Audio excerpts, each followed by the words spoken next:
உன் கண்ணில் தனி மனிதனாயினும் நீர்த்துணை நிற்பதால் பெரும்பான்மை எனக்கு.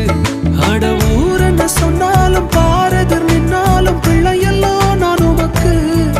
அட ஊர் என்ன சொன்னாலும் பாரதர் நின்னாலும் பிள்ளையெல்லாம் நான் உமக்கு. நிகரில்லாத தகப்பனுக்கு உயர் மலையோ சமவெளியோ இரண்டிலும் நீரே என் தேவன். உயர் மலையோ சமவெளியோ இரண்டிலும்